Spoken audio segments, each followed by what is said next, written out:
నమస్తే మామ. అయిపోయింది కెనడా పరిస్థితి మొత్తం అయిపోయినట్టే. ఇంకా నాకు తెలిసి మన ఇండియన్ స్టూడెంట్స్ ఎవరు కెనడాకి మాస్టర్స్ చేద్దామని చెప్పి ఎవరు ఆలోచించారేమో. సో నిన్న కొత్త రూల్స్ అయితే తీసుకొచ్చారనమాట ఇమిగ్రేషన్ వాళ్ళు. ఇది ఓన్లీ రాబోయే స్టూడెంట్స్కే కాదు, ఆల్రెడీ వచ్చేసి ఇక్కడ మాస్టర్స్ కంప్లీట్ చేసి మా వర్క్ పర్మిట్ కోసం వెయిట్ చేస్తున్న వాళ్ళకి కూడా చాలా కష్టం అయ్యేలా ఉంది. ఏంటి అంటే కొత్తగా ఒక 4 to 5 రూల్స్ తీసుకొచ్చాడు. 1 by 1 చెప్తాను చూడండి. సో ఫస్ట్ కొత్త రూల్ ఏంటి అంటే PGWP. సో ఇక్కడ ఏంటి అంటే మనం మాస్టర్స్ అయిపోయిన తర్వాత 3 years వర్క్ పర్మిట్ వచ్చిందిగా, 2 years మాస్టర్ చేసి 3 years వర్క్ పర్మిట్ వచ్చిందిగా.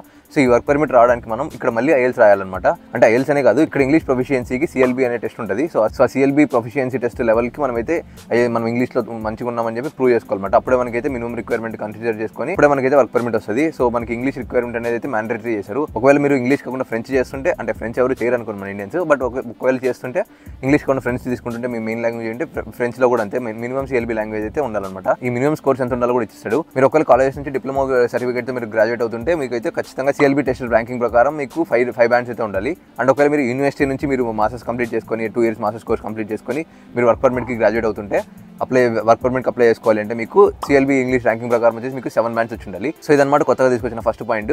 మీకు వర్క్ పర్మిట్ కావాలంటే మళ్ళీ IELTS కానీ ఇలాంటి ఏదైనా ఇంగ్లీష్ ప్రొఫిషియన్సీ టెస్ట్ రాసుకొని మీకు మంచిగా IELTS లేదు, మీ మెయిన్ లాంగ్వేజ్ ఫ్రెంచ్ అయితే ఫ్రెంచ్ కూడా వచ్చి చెప్పి ఫ్రెంచ్ ఎగ్జామ్ రాసుకొని ప్రూవ్ చేసుకోవాలన్నమాట. సో ఎందుకు ఇది తీసుకొచ్చారు అంటే ఇక్కడ వర్క్ పర్మిట్కి జనాలు ఏమైపోతుందంటే ఇక్కడ చాలా మంది పంజాబ్ అని చెప్పకూడదులే, బట్ ఏంటంటే కొంతమంది ఇలా వచ్చేసి ఇక్కడ వర్క్ పర్మిట్ కోసం ఏదో దారిలో వచ్చేసి ఇక్కడ వర్క్ పర్మిట్కి వాళ్ళకి ఇంగ్లీష్ కూడా రాకుండా వర్క్ పర్మిట్ చేసుకొని ఇంకా ఇక్కడ చాలా కష్టాలు పడుతుంటారు అనమాట.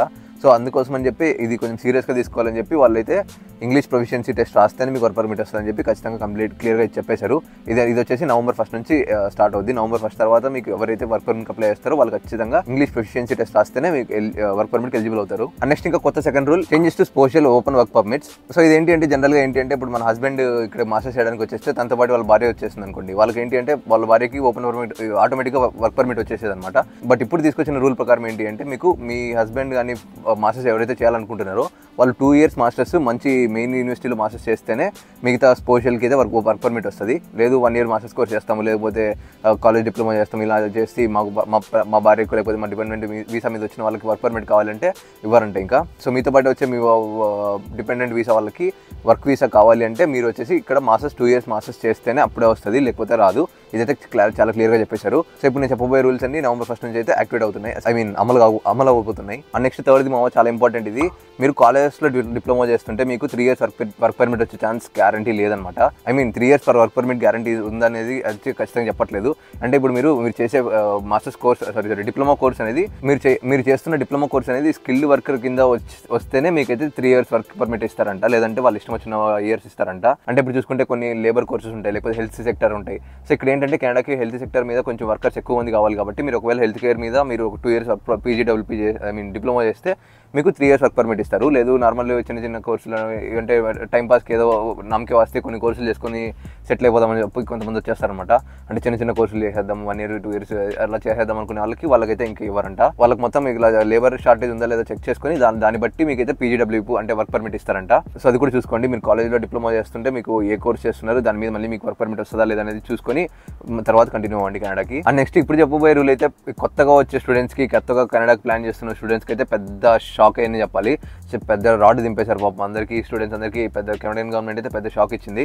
ఏంటి అంటే cap on coming 2025 students. So ఏంటి అంటే ఆల్రెడీ 2023 నుంచి 2024కి చాలా మంది అంటే కాలేజ్కి వచ్చే స్టూడెంట్స్ని వీసాలు అప్రూవ్ చేయలేదన్నమాట కెనడియన్ గవర్నమెంట్. సో ఇప్పుడు ఏంటి అంటే ఈసారి మాస్టర్స్ చేసే వాళ్ళకి కూడా క్యాప్ అయితే తీసుకురాబోతుంది. సో లాస్ట్ టైం నుంచి ఇప్పటికే చాలా పర్సెంటేజ్ తగ్గించారు. ఇప్పుడు 2024 నుంచి మళ్ళీ 2025కి ఇంకో 10% స్టూడెంట్స్ అయితే తగ్గించేస్తున్నారనమాట.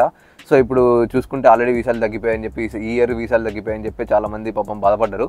సో నెక్స్ట్ ఇయర్కి ఇంకా చాలా స్ట్రిక్ట్ చేస్తున్నారు. సో నెక్స్ట్ ఇయర్కి ఇంకా మాక్సిమం కాలేజెస్కి పక్కన పెడితే అసలు యూనివర్సిటీకి కూడా స్టాప్ చేస్తున్నారంట. సో ఓన్లీ మంచి కోర్సులకి మంచి ప్రొఫైల్స్ మాత్రమే వీసాలు ఇచ్చి మిగతా వాళ్ళకి ఇచ్చే ఛాన్సెస్ చాలా తక్కువ ఉంటాయి. సో ఒకవేళ మీరు 2025 మాస్టర్స్కి ప్లాన్ చేస్తుంటే, కెనడాకి రావాలని ప్లాన్ చేస్తుంటే మీరు ఎంత ఫాస్ట్గా అయితే అంత ఫాస్ట్ ప్రాసెస్ కంప్లీట్ చేయండి. మీరు ఎంత ఫాస్ట్గా వీసా అప్లై చేసుకుంటే అంత ఫాస్ట్గా మీకు వచ్చే రిజల్ట్ కూడా వచ్చే ఛాన్స్ ఉంటుంది. ఎందుకంటే రిజల్ట్కి చాలా టైం పడిపోతుంది. ఎందుకంటే మీరు లేట్ చేశారనుకోండి రిజల్ట్ టైం పడుతుంది, ప్లస్ మళ్ళీ లాస్ట్లో ఇంకా రిజెక్షన్ ఇచ్చేస్తారు. సో ఇప్పుడు స్టూడెంట్స్ యాక్సెప్టెన్సీ తగ్గిపోతుంది కాబట్టి ఎంత ఫాస్ట్గా వెళ్ళి అంత ఫాస్ట్గా అప్లై చేసుకుంటే మీకు అంత ఫాస్ట్గా వీసా అప్లై అయింది. లేట్ చేసే కొద్దీ లేట్ అయిపోతారు. సో మీరు ఒకవేళ 2025 ప్లాన్ చేస్తుంటే మంచి యూనివర్సిటీ, మంచి కాలేజ్, మంచి కోర్సు అండ్ ఫాస్ట్గా అప్లై చేయడానికి ట్రై చేయండి, లేకపోతే బిస్కెట్ అయిపోతారు. ఎందుకు ఇలా చేస్తున్నారు మీకు ఆల్రెడీ తెలిసే ఉంటుంది, నేను చెప్పాను కదా చాలా వీడియోస్లో చెప్పాను. First of all housing crisis, second of all ఇక్కడ పాపులేషన్ అనేది విపరీతంగా పెరిగిపోతుంది. ఎక్కడ లేని మాది స్టూడెంట్స్ అయితే విపరీతంగా వచ్చారు లాస్ట్ 3-4 ఇయర్స్ నుంచి.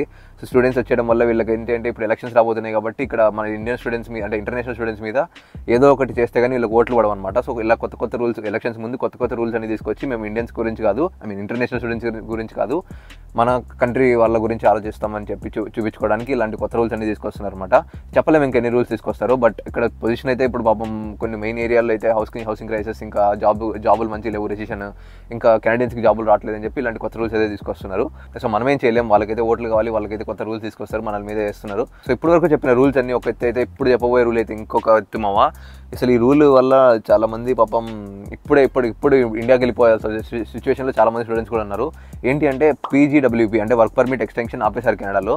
సో ఇప్పుడు మీకు 2 years మాస్టర్స్ అయిపోయిందా, 2 years మాస్టర్స్ అయిపోయిన తర్వాత 3 years వర్క్ పర్మిట్ వస్తే మొత్తం 5 years. ఈ 5 years అయిపోయిన తర్వాత నీకు PR రాకపోతే, అంటే నువ్వు వెంటనే PR అప్లై చేసుకొని PR రాకపోతే 3 years వర్క్ పర్మిట్ కంప్లీట్ అయిపోయిన తర్వాత నీకు వర్క్ పర్మిట్ ఎక్స్టెండ్ చేసుకోవడానికి లేదు, ఇంకా నువ్వు ఇండియాకి వెళ్ళిపోవాల్సిందే. ఐ మీన్ నువ్వు ఏ కంట్రీ అయితే ఆ కంట్రీకి వెళ్ళిపోవాల్సిందే. సో నార్మల్గా జనరల్లీ ముందు ఏముండేదంటే వర్క్ పర్మిట్ అయిపోగానే మళ్ళీ ఇంకొంచెం 18 months 24 months అలా వర్క్ పర్మిట్ ఎక్స్టెండ్ చేసుకొని మనం PR అప్లై చేసుకోవడానికి టైం ఉండేదన్నమాట. అంటే పాయింట్స్ సంపాదించుకొని PR అప్లై చేసుకుంటుండే అనమాట.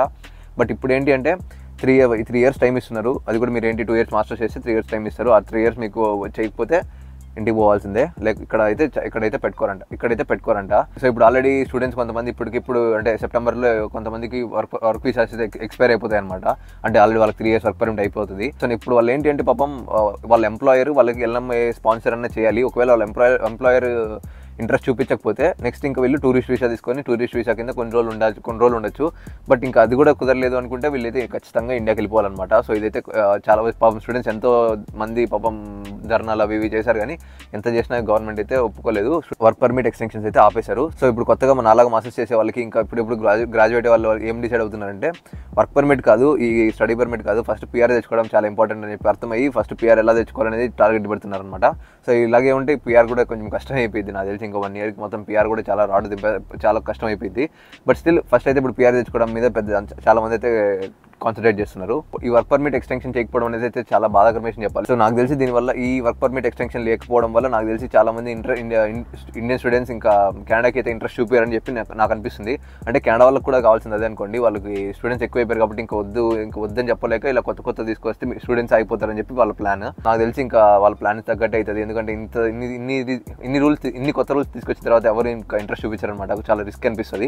అండ్ ఇంకొక లాస్ట్ రూల్ ఉంది, అదేంటంటే రిడక్షన్ ఇన్ టెంపరరీ రెసిడెన్స్. ఈ పాయింట్ మన వాళ్ళకి పెద్ద విషయం కాదనుకోండి, ఇది మన వాళ్ళకి అసలు సంబంధం లేదు. అండ్ ఆల్సో దీని మీద పెద్ద రిడక్షన్ ఏం లేదు, కొంచెం రిడక్షన్ చేస్తున్నారు టెంపరరీ రెసిడెన్స్ మీద.